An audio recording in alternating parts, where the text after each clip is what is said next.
জলজলে চোখের কথা শুনে মিঙ্গিও উত্তেজিত হয়ে গেল। নিজের সিটে নড়াচড়ে বসে সাবধানী গলায় বলল, তাহলে ওটা জাঙ্কুকি? কারণ বমকেও আমাকে বলে দিয়েছিল জাঙ্কুকের চোখ নাকি অন্ধকারে উজ্জ্বল হয়ে থাকে। ওর চোখ দুটো এতটাই উজ্জ্বল যে দিনের বেলাতেও নাকি সেটা বোঝা যায় যদি খেয়াল করে দেখা হয়। ওয়েল ডান দিয়েগো, তুমি এতদিনে একটা কাজ করেছো। আমার $1,000,000 থেকে $10,000 আমি তোমাকে দেব যদি জাঙ্কুককে তুমি আমার হাতে জীবিত তুলে দিতে পারো। ডিয়েগো নিজের প্রশংসা শুনে খুব খুশি হলো, আর মিঙ্গের $1,000,000 থেকে কিছু ভাগ পাওয়ার আশায় ওর চোখ দুটো চকচকে করে উঠলো। মিঙ্গি ওর দিকে কৃতজ্ঞতা দৃষ্টিতে তাকিয়ে ও মিঙ্গের অনুমতি নিয়ে দলবল সহ নেমে পড়লো গাড়ি থেকে, আর তারপর ভারী অস্ত্রসজ্জিত লোকগুলোকে নিয়ে ঢুকে গেল জঙ্গলের ভেতর। ল্যাবের রুমে বিছানায় উপর হয়ে শুয়ে আছে জাঙ্কুক, আর পাশে বিছানার ওপরে বসে আছে জেহব, আর ওদের পাশে চেয়ার টেনে নিয়ে থমথমে মুখে বসে আছে সুগা। জেহবের হাতে একটা সুপের বাটি, তা থেকে চামচে করে জাঙ্কুককে খাওয়ানোর চেষ্টায় আছে ও, কিন্তু জাঙ্কুক খাচ্ছে না, ওইভাবেই পড়ে আছে বিছানার ওপর। কাল রাতে জাঙ্কুককে নিয়ে ওরা বাড়িতে ফিরে যেতে চেয়েছিল, কিন্তু জাঙ্কুক যেতে রাজি হয়নি। অগত্য ওরা দুজনে জাঙ্কুকের সাথে ল্যাবে চলে এসেছে। জাঙ্কুকের খুব গোছালো রুমটা অগোছালো হয়ে পড়ে আছে, সেটা অতি যত্নের সাথে গুছিয়ে দিয়েছে ওরা দুজন মিলে। পচা গরুর মাংসের প্যাকেটটা নাক মুখ চেপে বাইরে ফেলে এসেছে জিহব। এরপর এয়ার ফ্রেশনার দিয়ে রুমটা মোটামুটি থাকার মতো করে ফেলেছে ওরা। জাঙ্কুকের শরীরের অবস্থা খুবই খারাপ। কাল রাতের ওই ঊর্ধ্বশ্বাসে ছোটার পর শরীরটা আরো খারাপের দিকে গেছে। শরীরটা যেন কঙ্কাল ছাড় হয়ে গেছে। সে নিজের উপর সাদা ফুলের কামিজটা এখনো বুকে জড়িয়ে আছে ও। জিহব চেষ্টা করছে জাঙ্কুককে একটু কিছু খাওয়ানোর জন্য, কিন্তু জাঙ্কুক নিজের সিদ্ধান্তে অটল। তেকে না পাওয়া পর্যন্ত কিছুই মুখে নিবে না ও। ওর শরীরের দিকে তাকানো যাচ্ছে না। খোলসগুলো শরীরের বিভিন্ন জায়গা থেকে উঠে উঠে আসছে। কঙ্কাল ছাড়া দেহের উপর সেগুলো অদ্ভুত আর ভয়ঙ্কর দেখাচ্ছে। সুগা কয়েকবার অনুরোধ করলো জাঙ্কুককে খেয়ে নিতে, কিন্তু কার অনুরোধে কোনো কাজ হলো না। জিহব একবার ভাবলো মাকে নিয়ে আসবে এখানে, কিন্তু মা যদি জাঙ্কুক ভাইয়াকে এই অবস্থায় দেখে তাহলে মাকে সামলাতে আরো দুজন লাগবে। কিন্তু জাঙ্কুককে তো খাওয়াতে হবে, এইভাবে না খেয়ে থাকলে তো ওকে বাঁচানো যাবে না। জাঙ্কুকের শরীরের বিন্দু মাত্র শক্তিও হয়তো আর এখন অবশিষ্ট নেই। কাল দিয়ে ছুটে যে কোন দিকে গেল তা বুঝতে পারলো না ওরা কেউই। সুগা জিহবকে জাঙ্কুকের ল্যাবের দিকে পাঠিয়ে দিয়ে নিজে ছুটলো তের পিছনে, কিন্তু কিছুদূর যাওয়ার পরই তেকে আর পেল না। যেন তে হাওয়ায় মিলিয়ে গেল একেবারে। এদিক ওদিক কত দিকে ছুটলো সুগা, কিন্তু অন্ধকারের ভেতর কিছুই পেল না ও। ওর মনে হাজার খানিক প্রশ্ন উকে দিয়ে আছে, কিন্তু একটারও উত্তর নেই। জাঙ্কুককে যে জিজ্ঞেস করবে তারও উপায় নেই, কারণ সে নিজেই মরতে বসেছে। অগত্য মাথার ভেতর কিলবিল করা অজস্র প্রশ্নগুলোকে মাথাতে চেপে রাখলো সুগা। জঙ্গলের ভেতর দিয়ে সন্তর্পণে এগিয়ে যাচ্ছে ডিয়েগো আর ওর সাথে ছেলেরা। ডিয়েগো চলেছে সবার আগে, পেছনে ওর দলবলের অন্যান্য সদস্যরা। চারদিকে সতর্কতার সাথে দৃষ্টি দিচ্ছে ওরা, চোখে ওদের অত্যাধুনিক নাইট ভিশন, কারণ যে কোনো আলোর উপস্থিতি প্রতিপক্ষকে সজাগ করে তুলবে। জঙ্গলের প্রতিটা আনাচে কানাচে নিঃশব্দে সার্চ করছে ওরা। কিছুদূর যাওয়ার পরে ওরা একটা পায়ে হাঁটা রাস্তা দেখলো। রাস্তাটা চোখে মেলানোর মতো নয়, কিন্তু তীক্ষ্ণ চোখে খেয়াল করে বোঝা যাচ্ছে এই পথ দিয়ে কারো নিয়মিত বা অনিয়মিত যাতায়াত হয়। ডিয়েগো আঙ্গুল দিয়ে ইশারা করে পেছনের ছেলেগুলোকে দুই দলে ভাগ হয়ে যেতে বলল। এক দলকে ও ইশারাতে যেতে বলল জঙ্গলের পূর্ব দিকে, অন্য দলটাকে নিজের সাথে নিয়ে ও হাঁটা ধরলো সদ্য পাওয়া কিঞ্চিত মাটি বের হয়ে যাওয়ার সরু রাস্তাতে। জাঙ্কুক ঘুমিয়ে গেছে, ক্লান্ত শরীরটা আর জেগে থাকতে পারছে না। জিহবের হাতে সুপের পাটিটা সেভাবেই ধরা আছে, এক ফোঁটাও জাঙ্কুকের পেটে যেতে পারেনি। জিহব আগের মতো করে বসে আছে। কিছুক্ষণ পর নীরবতা ভেঙে সুগা নিচু স্বরে বলে উঠলো, এইভাবে হাত গুটিয়ে বসে থাকলে কিছুই হবে না। আমার বোনটা হারিয়ে যেতে চাইছে, ও যতক্ষণ না চাইবে ততক্ষণ আমরা ওকে খুঁজে পাবো না, কিন্তু জাঙ্কুককেও তো আমরা হারাতে পারবো না। আমার মনে হয় তোর মাকে বিষয়টা জানানো উচিত, তিনি হলে হয়তো জাঙ্কুককে একটু বুঝিয়ে সুঝিয়ে কিছু খাওয়াতে পারবে। আমি যদি সেদিন থেকে একটিবারের জন্য জানাতে পারতাম জাঙ্কুকের এই অবস্থা সম্পর্কে, তাহলে হয়তো ও ফিরে আসতো, এইভাবে পালিয়ে বেড়াতো না আমাদের থেকে। জিহব ভাবুক দৃষ্টিতে বলল, আমার মনে হয় টিয়াপু এখানে আগে থেকে ছিল না, কারণ আমরা এতদিন ধরে খুঁজেছি আপুকে।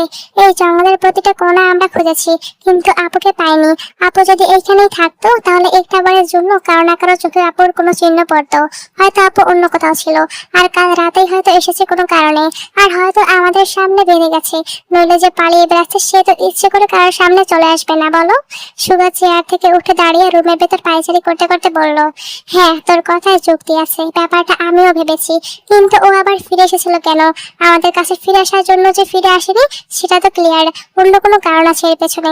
সুগা আবার চেয়ারের দিকে এগিয়ে এসে জিহবের উদ্দেশ্যে বলল, আচ্ছা এসব নিয়ে ভাবনা চিন্তা করার সময় এখন নাই, জাঙ্কুকে এইভাবে ওর মন মর্জির উপর ছেড়ে দেওয়া যাবে না, আমাদের কিছু একটা করতে হবে। ওর যা অবস্থা দেখছি তাতে ও এমন করলে বেশি দিন বাঁচবে না, ওর শরীরের আর কিছুই বাকি নেই। ওর পিঠের কাছটাতে দেখ, ঘা হওয়ার রাস্তায় আছে, আর কয়েকদিন গেলেই ওর শরীরের ইমিউন সিস্টেম পুরো ডাউন হয়ে যাবে। তখন ওই কালো কালো দাগগুলো সব দগদগে ঘায়ে পরিণত হবে। তুই এখনই গিয়ে জিন ফুপ্পিকে নিয়ে আসবি, সাথে আরো কিছু খাবার দাবার আনবি। জিন ফুপ্পিকে ওর এই অবস্থা দেখানো আমাদের উচিত না, কিন্তু আমাদের আর কিছুই করার নেই। আমি এখানেই থাকছি, তুই এক্ষুনি যাবি, গিয়ে আবার ফিরে আসবি। জব আচ্ছা বলে সুপের বাটিটা বিছানার সাইড টেবিলের উপর রেখে দিল। সুগা কিছু একটা মনে করে বলল, স্বাভাবিকভাবে হেঁটে বাড়িতে গেলে 15 মিনিটের মতো সময় লাগে। 15 মিনিট পর তুই আমাকে ফোন দিবি। 1 মিনিট সময়ও যদি বেশি লাগে তবে আমি তোকে ফোন দিব, তবে তুই ফোন রিসিভ করবি না, কল কেটে দিয়ে আমাকে মেসেজ করবি যে তুই কোথায় আছিস আর তোর পৌঁছাতে আর কতক্ষণ লাগবে, মনে থাকবে? সুগার এমন হঠাৎ সাবধানতার কারণ বাধ্যগম্য হলো না জেহবের। তবু মাথা নেড়ে সুগার আদেশ মেনে নিয়ে ও গোছকাজ করে বের হলো ল্যাব থেকে। আজও টর্চ নেয়নি ওর কাছে, কারণ পুলিশেরা ওদের বাড়ির আশপাশটা শকুনের দৃষ্টিতে নজর রাখছে। যদিও তাতে কোনো লাভ হচ্ছে বলে জেহবের মনে হচ্ছে না। শুধু শুধু ওদেরকে ভোগান্তি দেওয়া ছাড়া পুলিশগুলো আর কিছুই করছে না। ল্যাব থেকে বের হয়ে যেহ পা বাড়লো বাড়ির দিকে। দীর্ঘ ওর দলবল নিয়ে সরু রাস্তাটা ধরে এগোতে এগোতে এসে থামলো একটা ভাঙাচোরা ভুতুড়ে কুড়ে ঘরের সামনে। কিন্তু সেটা এতটাই জরাজীর্ণ যে এর ভেতরে কেউ থাকবে বলে মনে হয় না। আর এত ছোট জায়গার ভেতরে এরকম স্বাভাবিক মানুষ কোনোভাবেই থাকতে পারবে না। তবুও সাবধানের মার নেই। দীর্ঘ ওর সাথের একটা ছেলেকে বলল কুড়ে ঘরটার ভেতরটা একবার দেখে আসতে। ছেলেটা কুড়ে ঘরের দরজায় দাঁড়িয়ে ভেতরটা ভালোভাবে পর্যবেক্ষণ করে এলো। না, তেমন সন্দেহজনক কিছুই নেই। কুড়ে ঘরের হাড় পাজরা সব বেরিয়ে গেছে। ঘরের চালা নেই এক পাশ থেকে, সে পাশে বৃষ্টির পানি পড়ে পড়ে শ্যাওলা ধরে গেছে। সমস্ত মেঝে পাতা দিয়ে পরিপূর্ণ। এইখানে আর কি বা থাকবে? কয়েক রকমের পোকামাকড় ছাড়া এখানে আর কিছুই নেই। রাতের আধারে পোকামাকড়ের কামড়ের ভয়ে ছেলেটা আর আগালো না। আরো একবার ভালো করে পর্যবেক্ষণ করে বেরিয়ে এলো। সেই মুহূর্তে দীর্ঘর কানের ব্লুটুথ ডিভাইসটা শব্দ করে উঠল। পূর্ব দিকে যা দলটা কিছুই পায়নি ওদিকে। জঙ্গলের ধারে একটা খাল জাতীয় কিছু আছে, আর ও পাশে আর জঙ্গল নেই। জঙ্গলের ডেডলাইন এইখানেই। দীর্ঘ ওদেরকে ডিভাইসের মাধ্যমেই বলল ফিরে এসে দীর্ঘর সাথে যোগ দিতে। তারপর কুড়ে ঘর থেকে বেরিয়ে ওরা অন্যদিকে গেল। যেহব সাবধানে রাস্তা দেখে পার হচ্ছে। চাঁদের স্বল্প আলো ছাড়া আর এক টুকরো আলোও নেই। তার ভিতরে যতদূর সম্ভব দেখার চেষ্টা করছে ও। মাটিতে থাকা সাপ বিচ্ছুকে যত সম্ভব এড়িয়ে যাওয়ার চেষ্টা করছে ও। ধীরে চলার কারণে একটু সময় লেগে যাবে বাড়িতে যেতে। সুগা হয়তো কিছুক্ষণের মধ্যেই কল দেবে ওর কাছে। জিহব একা হওয়ায় একটু ভয় ভয় লাগছে ওর। এই জঙ্গলের ভেতর এখনো পর্যন্ত একা একবারও আসেনি ও। একবার শুধু জাঙ্কুকের পিছু নিয়েছিল একা, কিন্তু তখন তো জাঙ্কুক ছিল, এখন তো তাও নেই, পুরোপুরি একা ও। মাথার ভেতরে আজ পর্যন্ত দেখা সব হরর মুভির সিনগুলো একটার পর একটা রিপ্লে হতে থাকলো ওর। আফসোস হলো ওর, কেন ও একা একা আসতে গেল। ও নিজে ল্যাবে থেকে গিয়ে সুগা ভাইয়াকে পাঠাতে পারতো, কিন্তু তাতে অন্য সমস্যা হতো। সুগা ভাইয়া তো ওর মতো এত ভালো করে রাস্তা চিনে না। ভাইয়া কোন দিক যেতে গিয়ে কোথায় চলে যেত তার ঠিক নেই। আনমনে হাঁটতে হাঁটতে জঙ্গলের সেই খোলা জায়গাটায় চলে এলো ও। এইখানে আসার পর একটু সাহস হলো ওর। হঠাৎ করেই ফোনটা বেজে উঠলো জিহবের। বাড়ি যেতে আর বেশি পথ নেই, 2 মিনিটও লাগবে না। ফোনটা প্যান্টের পকেট থেকে বের করে স্ক্রিনে সুগার নাম দেখলো। বারণ সত্ত্বেও হাঁটতে হাঁটতেই কলটা রিসিভ করে কানে ধরে পড়ল। হ্যাঁ ভাইয়া, আমি প্রায় পৌঁছে গেছি, আর 2 মিনিটের মতো লাগবে। সুগা ও পাশ থেকে কি বললো শোনা গেল না। তার উত্তরে জিহব বলল ঠিক আছে, আমি গিয়েই। কিন্তু পুরো কথাটা শেষ করতে পারলো না জিহব। তার আগেই পেছন থেকে কেউ একজন এসে জিহবের মুখ চেপে ধরলো, আর অন্য একজন এসে জিহবের হাত দুটা পিছমোড়া করে ধরে ফেললো। ফোনটা পড়ে গেল মাটিতে। সুগা ফোনের ওপাশ থেকে হ্যালো হ্যালো করতে থাকলো, কিন্তু জিহবের আর কোনো সারা শব্দ পাওয়া গেল না। ল্যাবের ভেতরে থাকা সুগার ঘাম ছুটে গেল। জিহবের কোনো বিপদ হয়েছে, জিহব বিপদে পড়েছে, শুধু এই কথাগুলোই মাথায় ঘুরতে লাগলো ওর। কিন্তু ও বেরোবে কিভাবে? ল্যাবের পাসওয়ার্ড তো ওর জানা নেই। জিহবকে বলেছিল জাঙ্কুক, ওকেও বলেছিল, কিন্তু ও তো ভুলে গেছে। ভাবনা চিন্তা না করে ও জাঙ্কুককে ডেকে তুললো সুগা। দুর্বল শরীরের ঘুমন্ত জাঙ্কুক সুগার ডাকে পিট পিট করে চোখ মেলে তাকালো। আরো তাকাতেই সুগা উত্তেজিত গলায় বলল ভাইয়া, জিহব হয়তো বিপদে পড়েছে ভাইয়া, ও বাড়িতে যাচ্ছিল। আমি ওর কাছে কল দিয়েছিলাম। কথা হতে হতেই হঠাৎ করে একটা শব্দ হলো, আর তারপর থেকে ওর কোনো সারা শব্দ নেই। ফোনের ওপাশ থেকে কেউ উত্তর দিচ্ছে না। আমি তো ল্যাবের পাসওয়ার্ড জানি না। তুমি দ্রুত কিছু করো।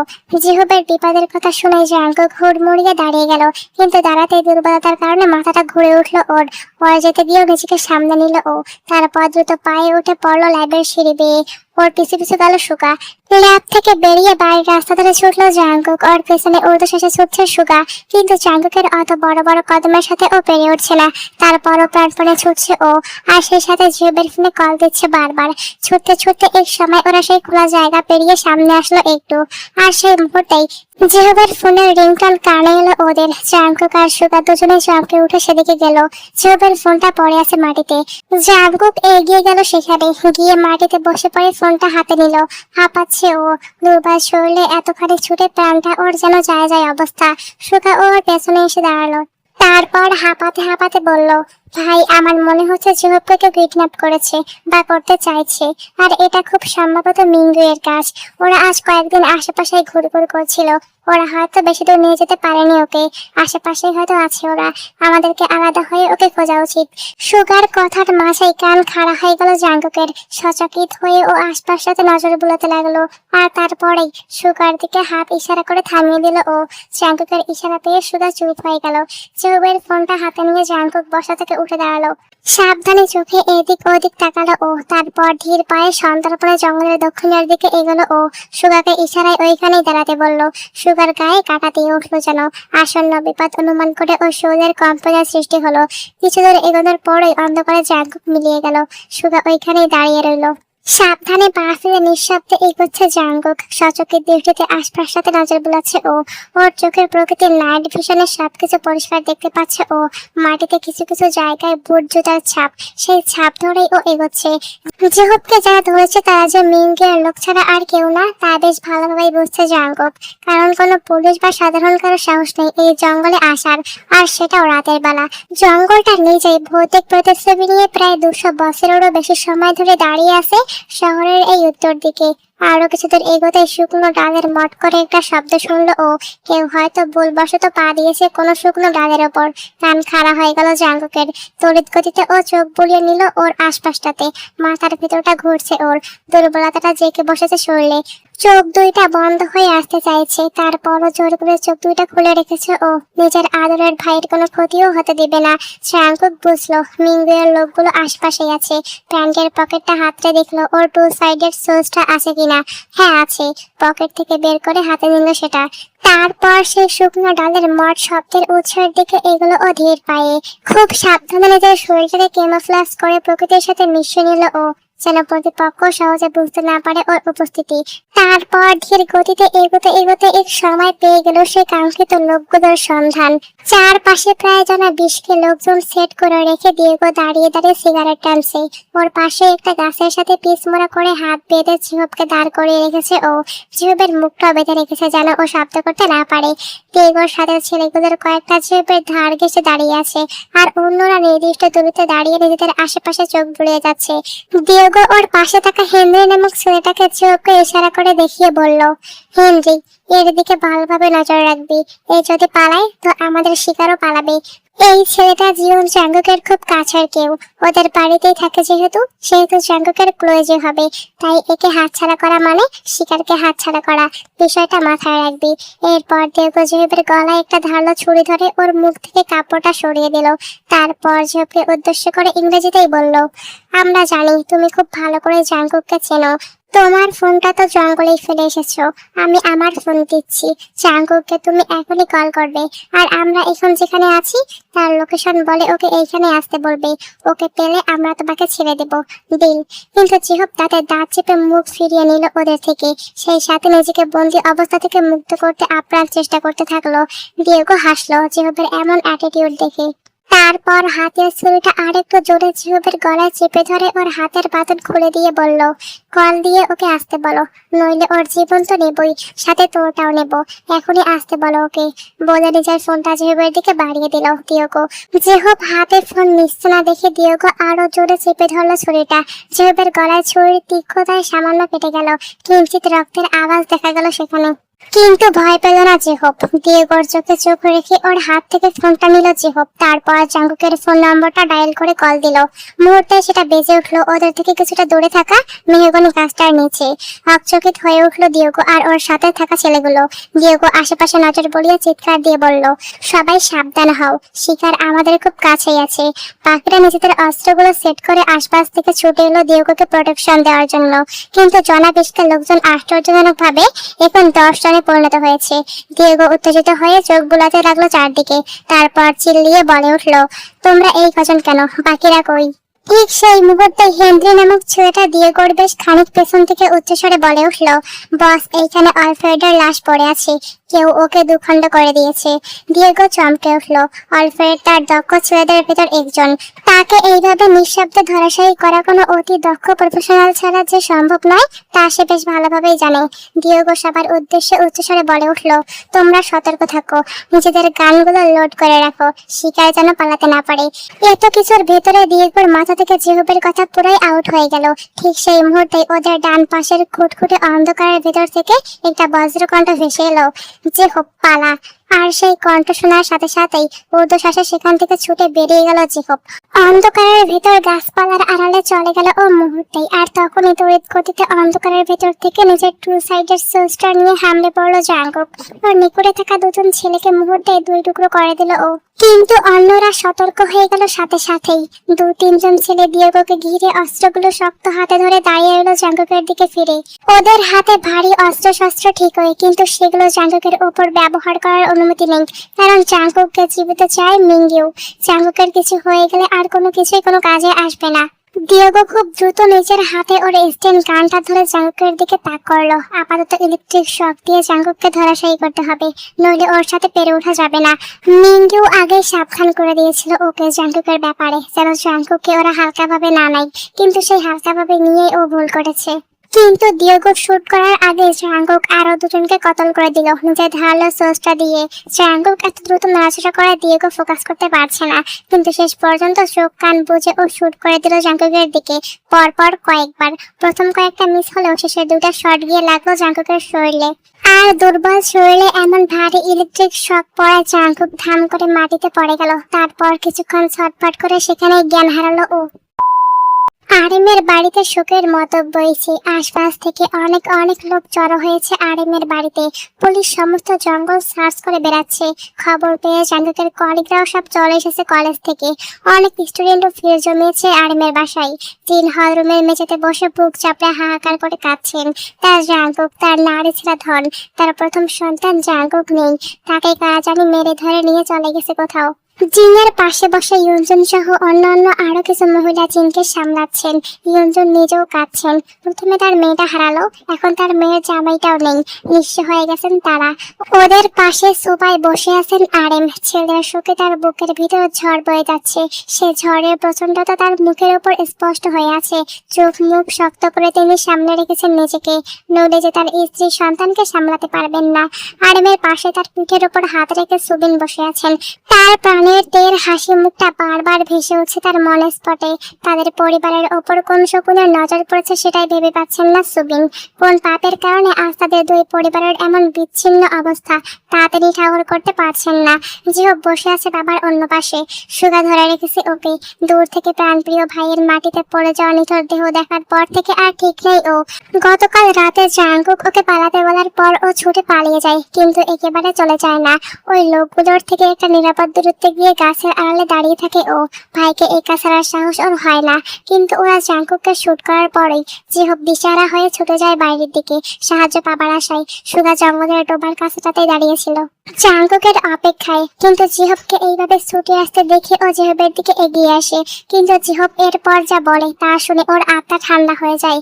ওই অচেনা লোকগুলোর সাথে পেরে উঠবে না জেনেও দুজনেই ছুটে যায় জাঙ্কুককে বাঁচানোর শেষ চেষ্টা করতে।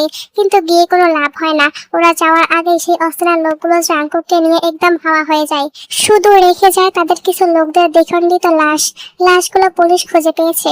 সেগুলো পোস্টমর্টমের জন্য নিয়ে যাওয়া হয়েছে হাসপাতালে। লাশগুলোর একটাও দেশি নাই, সবাই বিদেশি।